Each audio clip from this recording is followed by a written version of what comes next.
পলাশির প্রান্তর থেকে 260 বছর পরে হলো নতুন করে এই দেশের মানুষ আবার জাগবে, আবার প্রতিবাদ করবে।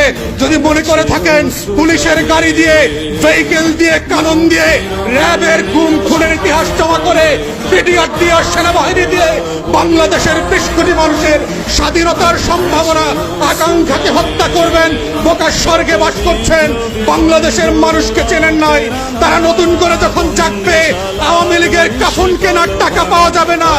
আমার দেশের তরুণ তরুণী শিক্ষার্থীদের উপরে গুলিবর্ষণ করা হচ্ছে, লাঠিচার্জ করা হচ্ছে।